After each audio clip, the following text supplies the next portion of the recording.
The Gospel according to John, chapter 6. After this, Jesus went away to the other side of the Sea of Galilee, which is the Sea of Tiberias, and a large crowd was following him, because they saw the signs that he was doing on the sick. Jesus went up on the mountain, and there he sat down with his disciples. Now the Passover, the feast of the Jews, was at hand. Lifting up his eyes then, and seeing that a large crowd was coming toward them, Jesus said to Philip, "Where are we to buy bread so that these people may eat?" He said this to test him, for he himself knew what he would do. Philip answered him, 200 denarii worth of bread would not be enough for each one of them to get a little. One of his disciples, Andrew, Simon Peter's brother, said to him, "There is a boy here who has 5 barley loaves and 2 fish, but what are they for so many?" Jesus said, "Have the people sit down." Now there was much grass in the place, so the men sat down, about 5,000 in number. Jesus then took the loaves, and when he had given thanks, he distributed them to those who were seated. So also the fish, as much as they wanted. And when they had eaten their fill, he told his disciples, "Gather up the leftover fragments, that nothing may be lost." So they gathered them up and filled 12 baskets with fragments from the 5 barley loaves left by those people who had eaten. When the people saw the sign that he had done, they said, "This is indeed the prophet who is to come into the world." Perceiving then that they were about to come and take him by force to make him king, Jesus withdrew again to the mountain by himself. When evening came, his disciples went down to the sea, got into a boat, and started across the sea to Capernaum. It was now dark, and Jesus had not yet come to them. The sea became rough because a strong wind was blowing. When they had rowed about 3 or 4 miles, they saw Jesus walking on the sea and coming near the boat, and they were frightened. But he said to them, "It is I, do not be afraid." Then they were glad to take him into the boat, and immediately the boat was at the land to which they were going. On the next day, the crowd that remained on the other side of the sea saw that there had been only one boat there, and that Jesus had not entered the boat with his disciples, but that his disciples had gone away alone. Other boats from Tiberias came near the place where they had eaten the bread after the Lord had given thanks. So when the crowd saw that Jesus was not there, nor his disciples, they themselves got into the boats and went to Capernaum seeking Jesus. When they found him on the other side of the sea, they said to him, "Rabbi, when did you come here?"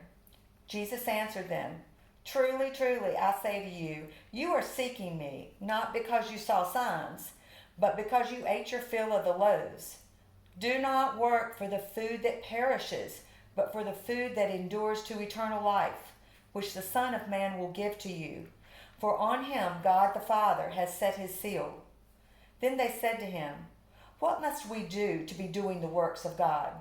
Jesus answered them, "This is the work of God, that you believe in him whom he has sent." So they said to him, "Then what sign do you do that we may see and believe you? What work do you perform? Our fathers ate the manna in the wilderness, as it is written, he gave them bread from heaven to eat."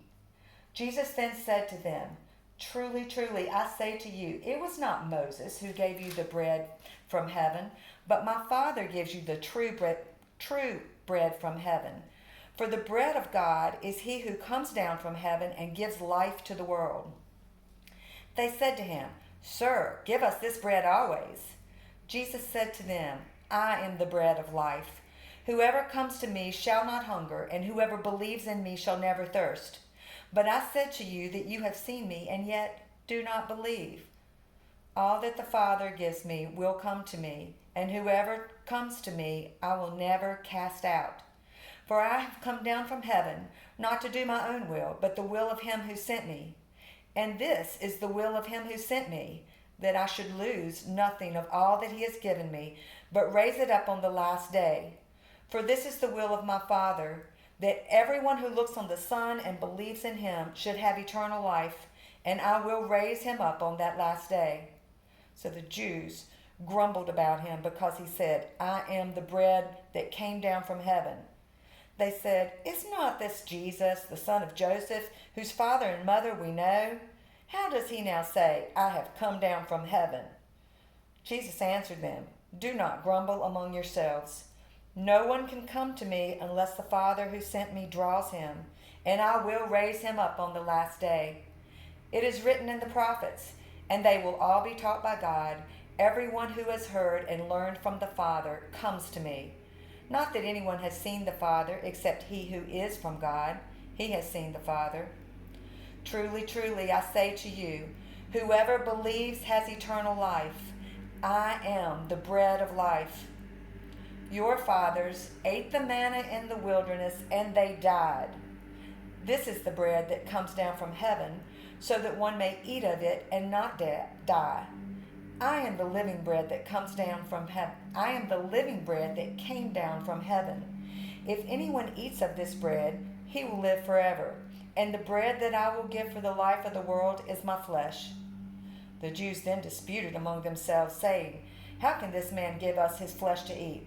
So Jesus said to them, Truly, truly, I say to you, unless you eat the flesh of the Son of Man and drink his blood, you have no life in you.